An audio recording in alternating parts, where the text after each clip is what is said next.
নমস্কাৰ বন্ধু বান্ধৱীসকল, আজি এটি খুব ধুনীয়া কাহিনী লৈ আপোনালোকৰ মাজলৈ আহিছোঁ।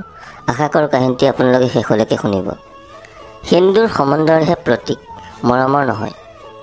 জোনমণিৰ মাকে জোনমণিক বুজায়, আমি যি কৰিছোঁ তোৰ ভালৰ কাৰণেহে কৰিছোঁ, তই বুজিবলৈ চেষ্টা কৰচোন। আয়ো, তই যদি এখন ভাল ঘৰলৈ ওলাই যাওঁ, আমাৰ মনটো ভাল লাগিব দেচোন। তই সুখী হ'লে আমিওতো সুখী হ'ম। ইফালৰ পৰা জোনমণিৰ দেউতাকে মাত লগায়, হ'ব হ'ব, তাইক ইমানকৈ বুজাব নালাগে। তাই চাগে আন কাৰোবাক বাচিয়ে থৈছে, সেয়েহে আমি বাছি দিয়া দৰালৈ তাই বিয়া নহয়। জোনমণিয়ে মাথো মাক দেউতাকে কোৱা কথাবোৰ শুনি দুচকীয়া দুধাৰে চকুলৈহে বোৱাইছে। যোৱাকালি জোনমণিহঁতৰ ঘৰলৈ জোনমণিৰ পেহীয়েক আহিছিল আৰু এই খবৰটো পেহীয়েকে আনিছিল। জোনমণিৰ পেহীয়েকহঁতৰ গাঁৱৰে খগেন বৰুৱাৰ ডাঙৰ ল'ৰা বিনন্দ বৰুৱাৰ বাবে ছোৱালী বিচাৰি আছে। বহুত ধনী মানুহ, ঘৰখনত একো বস্তুৰে অভাৱ নাই। ঘৰখনত পৰিয়াল বুলিবলৈ বৰুৱা আৰু বৰুৱাৰ পত্নী বিমলা আৰু তেওঁলোকৰ 3টা ল'ৰা। ছোৱালী এজনী আছিল, তাইক বিয়া দিয়া আজি 3 বছৰেই হ'ল। সৰু ল'ৰা দুটাই বোৱাৰী আনিলে, দুয়োৰে একোটাকৈ সন্তানো আছে। হওঁতে ডাঙৰ ল'ৰা বিনন্দই বিয়া নপতা নহয়, কিন্তু বিয়াৰ এবছৰৰ পিছতে বিনন্দৰ পত্নী মাকৰ ঘৰলৈ গৈ আৰু ঘূৰি নাহিল আৰু ঘৰৰ পৰা বিনন্দৰ লগত বিবাহ বিচ্ছেদ কৰিলে। তাই হেনো চৰিত্ৰ ভাল নাছিল, সেয়েহে তাই গৈছে ভালেই হৈছে, তেনেকৈ কয় বিনন্দহঁতৰ পৰিয়ালটোৱে। সেয়েহে সিহঁতে তাইকে দেখুৱাই বিনন্দৰ আকৌ বিয়া পাতিব বিচাৰিলে। জোনমণিৰ পেহীয়েক ফাগুনীয়ে খগেন বৰুৱাৰ ঘৰতে দৈনিক কাম কৰে আৰু গিৰিয়েক চোৰেনে তেওঁলোকৰে ঘৰৰ গাড়ী চলায়। সেয়েহে বৰুৱা আৰু বৰুৱানীয়ে সিহঁতকো পুতেকৰ বাবে ছোৱালী বিচৰাৰ দায়িত্ব দিছে। সেয়েহে ফাগুনীয়ে নিজৰে ককায়েকৰ জীয়েক জোনমণিৰ কথাকে ভাবি বৌয়েকক ক'লে, চোৱা বৌ, সেইখন ঘৰলৈ আমাৰ জোনমণিক দিব পৰাটো আমাৰ বাবে ভাগ্যৰ কথা। বৰুৱা বৰুৱানী বৰ ভাল মানুহ জানানে, মোকেই যিখনহে কৰে। ৰাতিপুৱা যেতিয়া মই কাম কৰিবলৈ যাওঁ, চাহ জলপান নোখোৱালৈকে মোক কামতে ধৰিবলৈ নিদিয়ে। ফাগুনী, আহিলি? আহ, মই তোৰ কাৰণেই ৰৈ আছোঁ চাহ অকণ খাম বুলি। আগতে চাহকণ খাই ল, কাম কৰিবলৈ গোটেই দিনটো পৰি আছে। তেনেকুৱা এখন ঘৰৰ ডাঙৰ বোৱাৰী যদি আমাৰ জোনমণি হয়। কথাটো ভাবিলে ভাল লাগি যায়। তুমি কি কোৱা বৌ? ভাল এখন ঘৰলৈ নিজৰ ছোৱালীজনীক বিয়া দিবলৈ কোন মাকেনো নিবিচাৰিব? কিন্তু ফাগুনী, ইমান ধনী মানুহ এঘৰে জানো আমাৰ দৰে দুখীয়া মানুহৰ ছোৱালীক বোৱাৰী কৰিবলৈ ইচ্ছা কৰিব? তেওঁলোকৰ ঘৰে গাড়ীয়ে মাটিয়ে ইমান চহকী মানুহ, কিন্তু আমাৰনো কি আছে? আমাৰ সম্পত্তি বুলিবলৈ এই অকণমান মাটি আৰু চৰকাৰে বনাই দিয়া 2টা কোঠালিৰ ঘৰটো। মাক দেউতাকে বিচাৰিলেও জানো ল'ৰাই এনে এখন শহুৰৰ ঘৰলৈ আহিব? তুমি সেইবোৰ চিন্তা নকৰিবা বৌ, ফাগুনীয়ে ক'লে। কিয়, তেওঁলোকেতো প্ৰথমবাৰ ধনী ঘৰৰে ছোৱালী বিচাৰি আনিছিল, কিন্তু কি হ'লনো, এজনী চৰিত্ৰ বেয়া ছোৱালীহে পালে।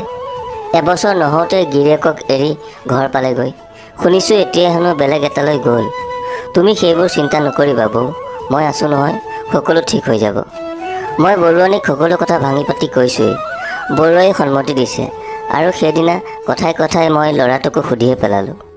বিনন্দ, তোমাৰ কাৰণে ছোৱালী এজনী চাইছোঁ নহয়। হয় নেকি ফাগুনী মলয়া? সি আকৌ কেতিয়াবা মোক ফাগুনী মলয়া আৰু কেতিয়াবা মন ফাগুনী এনেকৈ মাতে মোক। মই তোমালোকৰ ঘৰৰ কথা সকলো খোলাখুলিকৈ কৈ দিছোঁ, কাৰণ হ'বলগীয়া মিতিৰক মিছা কথা কৈ কি লাভ হ'ব, পিছততো সকলো গম পাবই।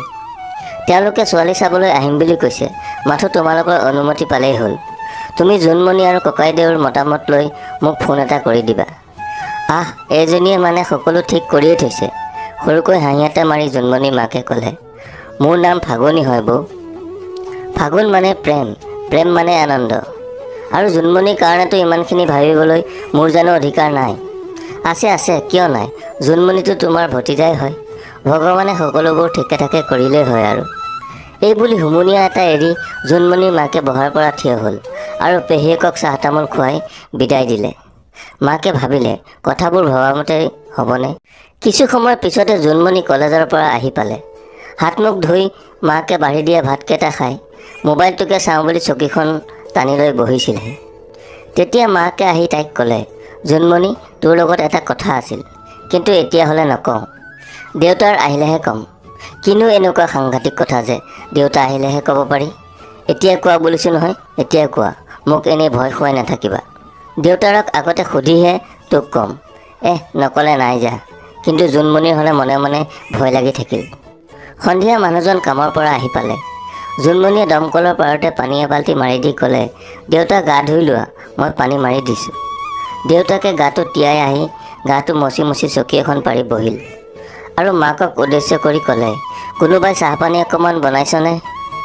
বনাইছোঁ মাকে ভিতৰৰ পৰাই চিঞৰি ক'লে আৰু কিছু সময়ৰ পিছতে চাহ জলপান আনি দেউতাকৰ আগত দিলেহি।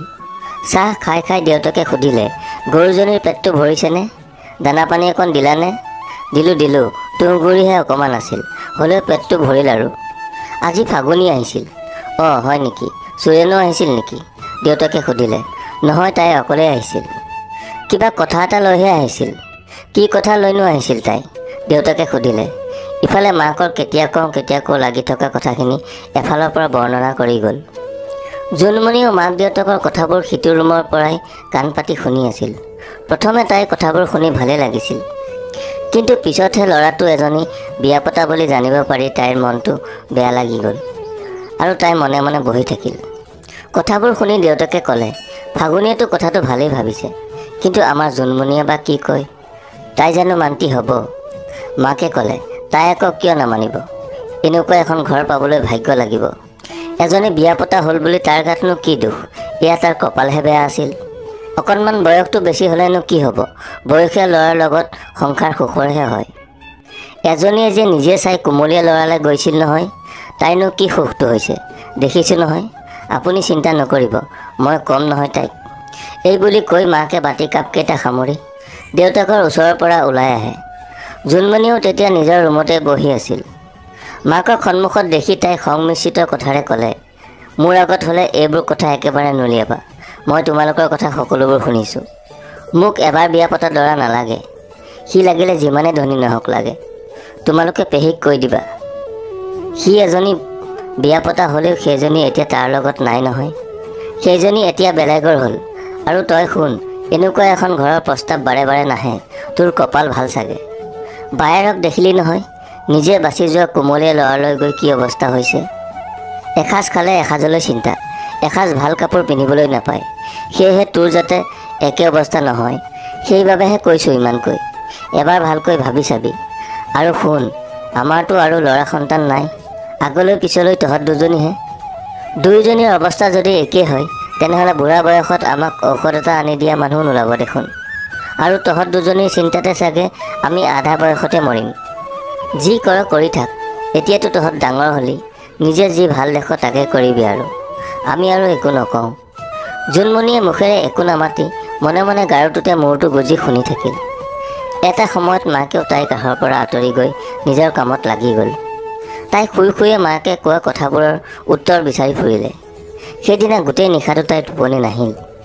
ৰাতিপুৱা শুই উঠি আহিয়ে জোনমণিয়ে মাকক সাবতি ধৰি ক'লে, মা, পেহীক ফোন কৰি দিবা, আহিবলৈ ক'বা। আৰু লগে লগে মাকৰ দুচকুৰে দুধাৰি চকুলো বাগৰি আহিল। মাকেও অকণো দেৰি নকৰি লগে লগে দেউতাকক কথাষাৰ ক'লে। দেউতাকৰ চকুহাল সেমেকি উঠিল। কথামতেই কাম। পেহীকক ফোন কৰি বৰুৱাৰ ঘৰৰ মানুহ আহিবলৈ ক'লে। এদিন দিন বাৰ চাই তেওঁলোক আহিল। ছোৱালী চালে। ছোৱালীজনীক সকলোৱে পচন্দ কৰিলে। আৰু এদিন জোনমণি আৰু বিনন্দৰ বিয়াও হ'ল। জোনমণি খগেন বৰুৱাৰ ঘৰৰ ডাঙৰ বোৱাৰী হ'ল। আজি জোনমণিৰ শহুৰৰ ঘৰত প্ৰথম দিন। ঘৰখনত মানুহে ভৰি পৰিছিল। ওচৰ চুবুৰীয়া সকলোৱে আহিছে কইনাজনী চাবলৈ। সকলোৰে মুখত এটাই কথা, কইনাজনী বৰ ধুনীয়া। এইবাৰহে বিনন্দৰ কপাল ফুলিল। আগৰজনীতকৈ এইজনীহে বেছি ধুনীয়া। বন্ধুসকল, সময়ৰ প্ৰতি লক্ষ্য ৰাখি আজিৰ কাহিনীটো ইমানতে সামৰিছোঁ। বাকী থকা অংশখিনি অহাকালিৰ ভিডিঅ'ত শুনিবলৈ পাব। বন্ধুসকল, আজিৰ কাহিনীটো কেনে লাগিল কমেণ্ট কৰি নিশ্চয় জনাব। যদি ভাল লাগিল তেনেহ'লে ভিডিঅ'টো এটি লাইক কৰি দিবলৈ নাপাহৰিব। আৰু চেনেলটো যদি প্ৰথম ভিজিট কৰিছে তেনেহ'লে চেনেলটো ছাবস্ক্ৰাইব কৰি বেল আইকনটো প্ৰেছ কৰি দিব, নিতৌ এনেধৰণৰ কাহিনী পাই থাকিবলৈ। আজিলৈ আহোঁ। ধন্যবাদ। জয় অসম।